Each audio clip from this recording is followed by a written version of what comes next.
I'm Vayoni Dimel. This is Boston Lanka News, bringing you news, views and entertainment from Boston and USA. Dr. Palitha Kohona shares his views on where we should be heading as a country now that the Geneva resolution is behind us.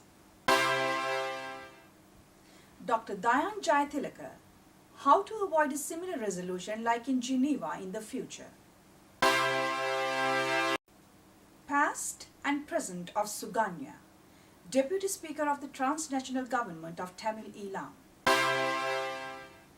Trade talks between Sri Lanka and USA ended very successfully in Colombo.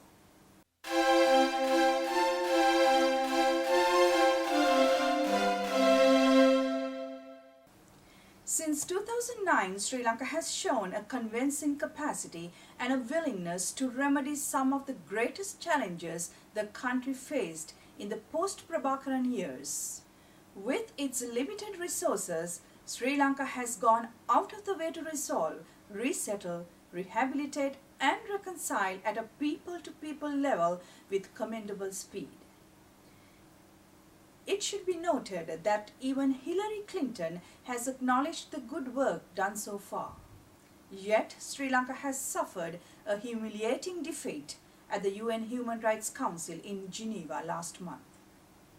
Esther Wahida, our Boston Lanka correspondent and the host of SAR News, spoke with Dr. Palitha Kohona, Sri Lankan ambassador to UN, about his views on moving forward as a country after Geneva resolution. Dr. Kohona, thank you so much for taking time to be here with us today. Thank you for the opportunity to be with you. Your reaction on the UN resolution saying that the Sri Lankan government has not followed up with the Lessons Learned Commission and the implementation and recommendation of the Reconciliation Commission. What's the official stance of the Sri Lankan government? I think this is an amazing statement because it's not based on fact.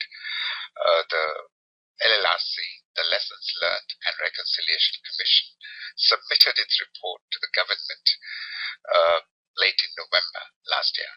The government, after translating it into the three languages as required under the Constitution, tabled it in Parliament about a week before Christmas. And that's what, 10 weeks ago? During that period, to say that Sri Lanka has not taken steps to implement this Commission report is, I think, absurd, because no other country in similar circumstances has been able to give effect to a report in such a short period. But what is important is this: the Sri Lankan government has stated in Parliament that it will implement the LLRC recommendations. And once a state is given an assurance of that nature to come to an international forum and demand why the report has not been implemented or why steps have not been taken to implement the report is, I think, patently absurd. But have there been any steps taken? A range of steps have been taken. Already the government has established military tribunals, courts of inquiry in fact, to inquire into specific allegations of misconduct highlighted in the LLRC and in other international And were these tribunals put together just recently, or have they been going on for a while? The military tribunal was put together about 6 weeks ago. And this was after the LLRC report was submitted. And then the government has taken other measures before the LLRC report was submitted to put in place various measures to address the question of reconstruction and reconciliation. Let me give you a few details. At the end of the conflict, there were close to 294,000 internally displaced persons in camps. Today, only about 5,000 of them remain in the camps. All the others have been returned to their villages and towns. And why are these 5,000 or 6,000 still in the camps? Largely because many of them do not wish to go back. In the camps, they get shelter, they get food, they get medical care, and the children can go to school. But the government has said that the camps will be absolutely closed this year. So these people will also have to go back as soon as, in some areas, there is a constraint, which is the question of landmines. As soon as the landmines are cleared, that is one. And then hundreds, perhaps thousands of kilometers of rural roads have been reconstructed, brought into use again. Irrigation canals have been restored. The economy has been put back on a good footing again. As you may or may not have heard, the northern province of Sri Lanka, the economy of the northern province improved by 22% last year. And the national improvement was only around 8.2%.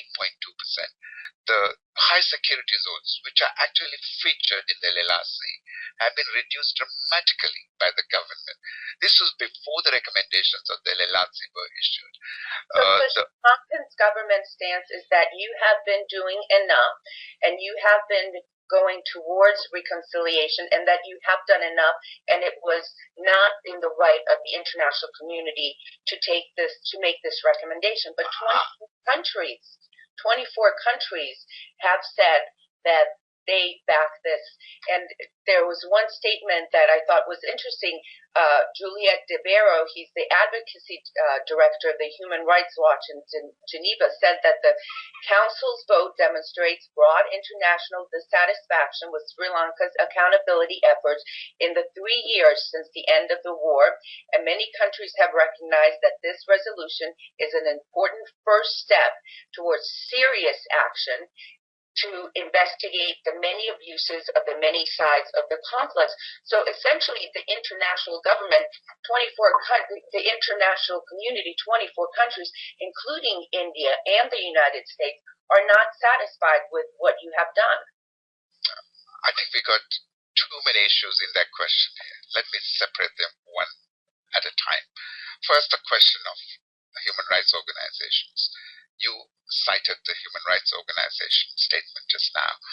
The human rights organizations are there to advocate, but unfortunately, in the case of Sri Lanka, they have been going after Sri Lanka with a venomous intent, which is incomparable. We have not seen them being so active against Are they wrong? Let me finish. Whether they're right or wrong is for you to decide. Let me give you the facts. They have been going after Sri Lanka with facts, sometimes with fiction, most times, over the last 3 years. And in this case, the statement again reflects the attitude. The Human Rights Watch people have, from the beginning, been extremely critical of the fact that we ended a terrorist war in Sri Lanka. Let me, in the first instance, when we had those welfare villages for 300,000 people, they were the ones who went public and said, these are permanent concentration camps designed to keep the Tamil people in concentration camps. We never had such an intention. In fact, facts have proved them wrong. But that has not taught them a lesson, because they still keep on going after Sri Lanka with a vengeance that is not to be found in other cases. Why Have do you they think done? so? I think there are a number of reasons for that. We did not accommodate them the way they wanted to be accommodated during the war. We also do not believe that these Western do-gooders understand us as much as we do ourselves. They are there also. For them, this is a profession. If the whole world turns good tomorrow, hundreds, maybe thousands of these guys will be without work on the streets. So they have to keep the venom flowing. They have to keep the anger alive. So they will come out with these things. And then let me ask you also a question. In Sri Lanka, we had 294,000 civilians in our welfare camps, most of whom are back in their villages now. How many are in similar circumstances in Afghanistan or Iraq or in many other places of the world? There are 26 million internally displaced persons around the world, many of them living in conditions that are not comparable at all to the conditions of the people who were in welfare villages in Sri Lanka. Have these do-gooders raised their voices about them? No, not a whimper. Now let me go to the other part of your question. Some countries did vote against us, but if you note that every one of them, especially countries from the developing world, made statements explaining their vote. Some of them actually said that their vote was cast not against Sri Lanka, but to assist Sri Lanka in its progress towards reconstruction and reconciliation. That speaks for itself. They believed that what they were doing was to assist Sri Lanka. And then, of course, in this context, you have to remember the enormous pressure that was exerted on many of these countries by the United States, which was the sponsor of this resolution. But let me tell you one thing. Within the country itself, the people are delirious about the fact that the terrorist group is no longer there. There is not one single person you will find in Sri Lanka who will say, oh, those terrorists should not have been eliminated, they should have been kept in place. If we do not implement the LLRC report in time, Sri Lanka may have to face some consequences in New York with the world community, says Dr. Dayan Jayathillake, the Sri Lankan ambassador to France. Expeditiously implement the recommendations of the LLRC and adhere to the letter and spirit of the Sri Lankan Constitution and implement it in full in all parts of Sri Lanka are the recommendations of Ambassador Jayathillake. Dr. Jayathillake, now that the resolution has been passed, how could Sri Lanka address the concerns of the international community so that we don't have to face a similar resolution in future? Yes, I have very, very clear ideas about that. I'm unhappy about the resolution, and I think the resolution contains a trap which we must not fall into. The trap is there are some people within the system in some countries, and also some elements, radical elements in the Tamil diaspora, who want to make the point, who want to prove the point that Sri Lanka is either unwilling or unable to engage in reform and in reconciliation and move on accountability. They want to make that point that we are not capable of doing it ourselves. And if we prove that point for them beyond reasonable doubt, then they move to the next level. And the next level is to appoint an international inquiry mechanism and then produce a report which will be worse than the Darusman panel report. And then take that, bring that from Geneva to New York and maybe send it to The Hague. And who knows where it will go. To the EU Parliament. I mean, it will come to Capitol Hill. So, in order to escape that trap, I have said we should learn an example from a fellow Asian country with a Theravada Buddhist cultural matrix, by the way, in case somebody says, this guy is quoting Western examples. And this is the example of Myanmar, which was under far worse pressure than Sri Lanka has ever experienced. But they got out of that trap. I mean, there are still residual sanctions and so on, but they turned the whole thing around by engaging in internal reform, democratization, opening up, liberalization, political dialogue, reconciliation with political enemies. I mean, they've undergone a huge makeover. They've cleaned up their act, and they've undergone a makeover together with their regional partners in ASEAN. And the result of this is that Myanmar, which was in the doghouse internationally, is going to be the chairperson next year of one of the most respected and successful regional organizations anywhere, and that is ASEAN. They're going to take over as chair next year. This is because they got their act together and cleaned up their act while they were getting it together. And this is what I think we should do. I think we should implement to the fullest our own LLRC recommendations, but we should not move 1 inch beyond them. The resolution wants us to go beyond them. I don't think we should go beyond them. I think we should implement the Sri Lankan constitution to the full in all parts of our country, including the north. But I don't think we should go beyond it. And that's what I think we should do. And then you will find that in the United States, that is something we can sell.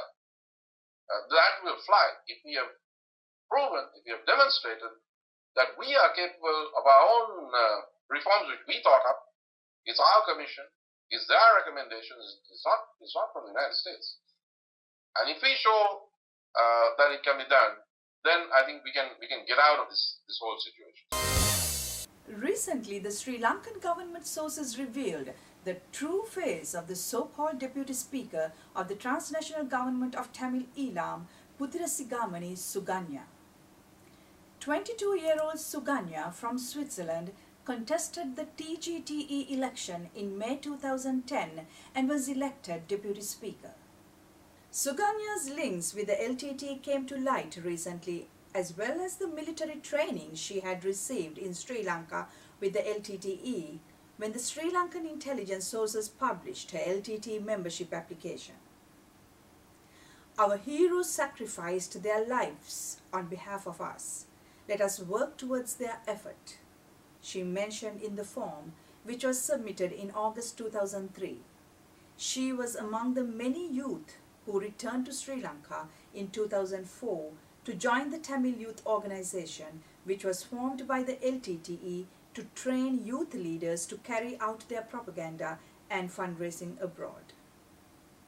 As the LTTE leader, Velupillai Prabhakaran wanted every member of the Tamil Youth Organization to be given weapons training, Suganya underwent a military training and was educated on how to raise funds. After the training session, she flew back to Switzerland to carry out the mission she was being trained to do by the LTTE. Suganya's handwritten membership application form was among heaps of LTTE membership forms recovered from a tiger hideout in Wanni during the humanitarian operation in 2009. The 10th session of the United States-Sri Lanka Trade and Investment Framework Agreement successfully concluded on March 27 at Cinnamon Grand Hotel, Colombo. The Assistant U.S. Trade Representative Michael Delaney led the U.S. delegation and Tilak Kollure, Secretary, Ministry of Industry and Commerce, and Sri Lankan Ambassador in U.S., Jalya Wickramasuriya, led the Sri Lankan delegation. The officials discussed a wide range of trade and investment issues, including market access, the U.S. GSP, labor, trade promotion efforts, intellectual property rights, agriculture, promoting women business ventures, and sector-specific investment challenges. Officials of both governments believe that progress on all these trade and investment issues foster economic growth, thus providing a strong foundation for inclusive economic development.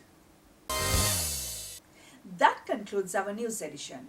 We meet you again with another news edition of News, Views and Entertainment from Boston and USA. Till then, goodbye.